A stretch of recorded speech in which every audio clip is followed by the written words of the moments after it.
How to get miniatures for your D&D or Pathfinder game for cheap today on DungeonCraft.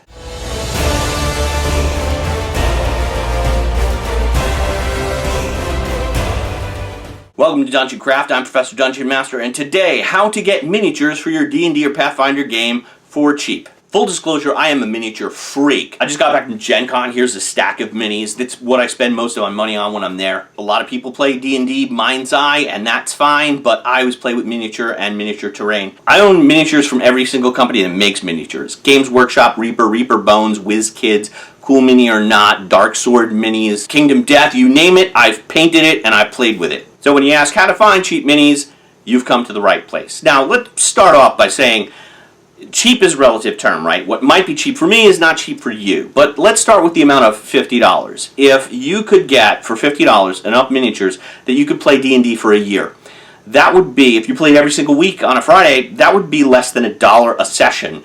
That's pretty cheap. Even if you paid $100 for all those minis, you'd still be playing for less than $2 a session. That's a lot less than going to the movies and buying popcorn and candy or buying a video game every couple of weeks. So when we talk about cheap, I always consider the amount of money I spend compared to the relative enjoyment. One consideration is, do you want to play with painted minis? It's very easy to get cheap unpainted minis. It's a lot more difficult to get cheap painted minis. Or you're going to have to paint them yourself, which if you don't have a paint set, you'll have to buy one and it's going to come with a learning curve. But when I was a kid, I played with unpainted miniatures and it was perfectly fine. Everything was pewter colored and that was just Dungeons & Dragons. So if that doesn't bother you, then it's a lot cheaper to get them. One place I acquire cheap miniatures is Gen Con, and I'm sure Origins, Dragon Con, or a wargaming convention like Adepticon is going to be the same thing. You'll find booths where people sell pre-painted armies. I picked up these zombies for $4 each, which is pretty much what a plastic pre-painted mini would go for. But in this case, the level of painting skill is much higher. I could paint this well, but a box of these zombies unassembled would probably be about $12. So this saves me a lot of time and money by just buying them pre-painted like this. I got this tray of monsters, 10 in all, for just $20. And this is a really good paint job. I think the reason why it was this cheap is because the stands hadn't been painted. But probably the monsters themselves in a box, again, would be at least $20. So this was a real steal. The great thing about humanoid monsters like this is they could stand in for goblins, hobgoblins, orcs, gnolls, whatever. I'm not sure what line this is or what they're supposed to be, but they look creepy as hell, so I can't wait to use them on my players. I picked up these D&D and Pathfinder minis at conventions for just $3 each. They come pre-painted, which saves a lot of money if you don't already paint, and they have another advantage. This is the way you should move a miniature, by the stand. But my players have a vexing habit of grabbing them by the head with their Cheeto-licking fingers. This will strip the paint off the hair and the noses of my carefully painted models. So for actual gameplay, these are the models I prefer to use. And they also have the advantage of being rubber, so the swords don't break. This is really terrific if you have kids, because when my children were small, they would play with my miniatures, I'd get them back, and the swords would all be missing. The third advantage is cleanup. You just grab them and throw them in a box. The paint jobs and sculpting is inconsistent. The elf on the left looks like his face is melted off, but the guys in the middle and the right look good. You can also find monsters. This bugbear was $4. Larger monsters are $5. But this is a cheap price considering that a decent paint set, if you were starting out, would probably run you with the brushes about $100. And will you be able to paint this well when you're just starting out? Probably not.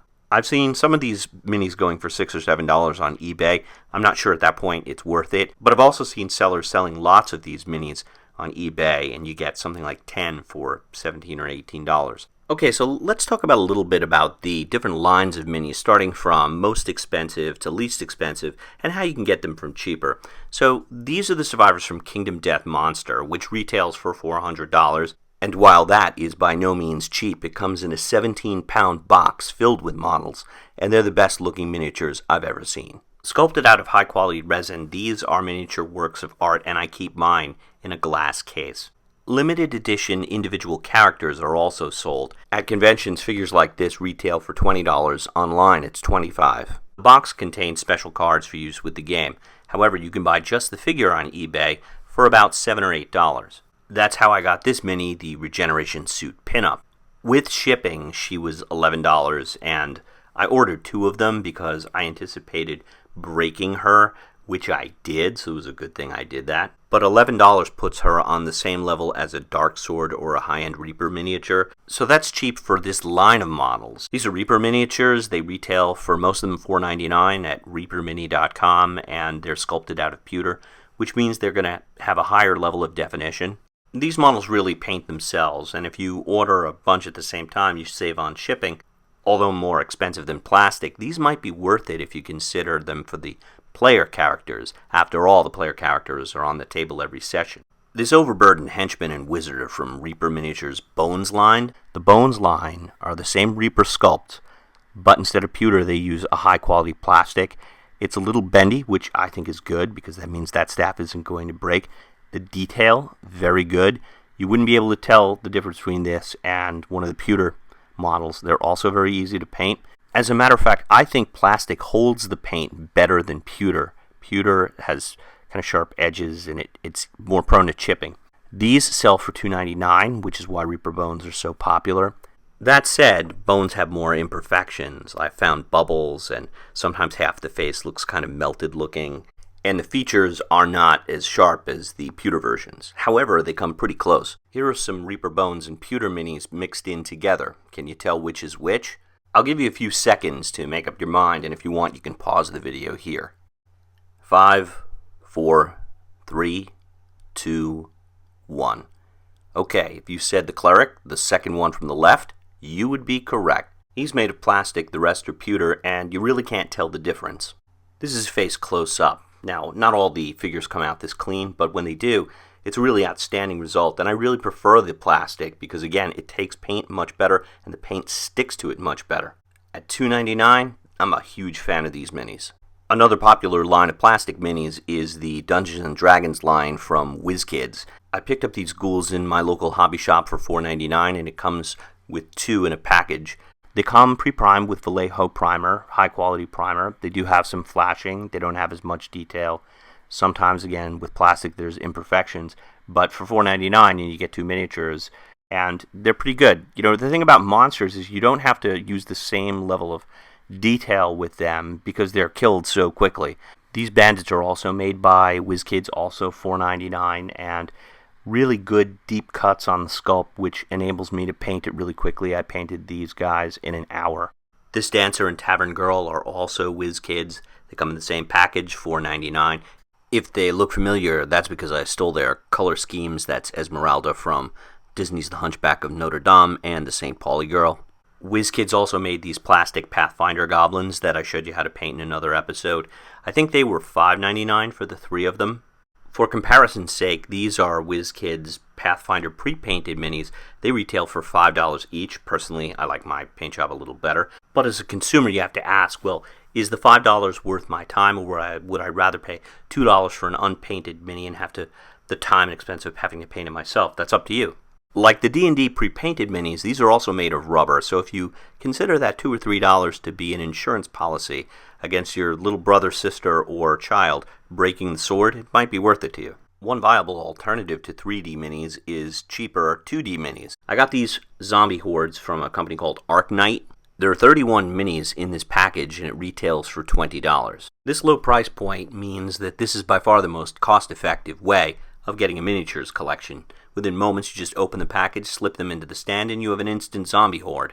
The set features a wide array of zombies, including male and females, as well as a bunch of zombie pets, zombie dogs, and this zombie ogre. If I were going to run a scenario centered around a zombie horde, I have 3D zombie figures, but this is a great way to pad out the army and make it look larger. Another option is to buy 3D minis to represent the player characters, but use the 2D standees for the monsters. This saves some money and you get the best of both worlds. This is a Mind Flayer 2D mini that I made myself, just printing it off the internet. Wylock's Armory, which is another YouTube channel, has great information on printing your own 2D minis. I'm never going to do a video on that because he does it so well, and if that's the thing that you're interested in, he's the best place for you to look. But if you insist on 3D minis and you don't mind them coming unpainted, this is the cheapest way to get them. It's to order an adventure board game like Dungeons & Dragons Ravenloft. This is where this golem is from. And just buy the game and just use the minis. Castle Ravenloft comes with over 40 unpainted minis that you see here. and you can get it for $50 online.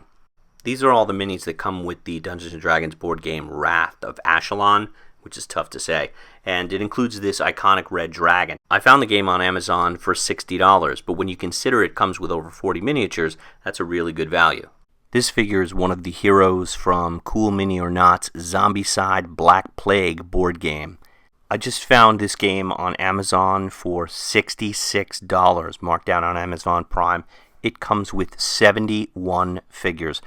At $66, that's less than $1 a mini, even if you don't play the board game. Cool Mini or Not is the gold standard in plastic miniatures. Plastic miniatures just don't get better than this, and they're all equally as good.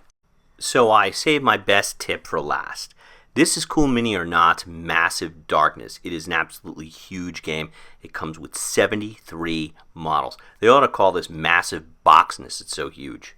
At the time this video is being filmed, you can get this on Amazon.com for $93.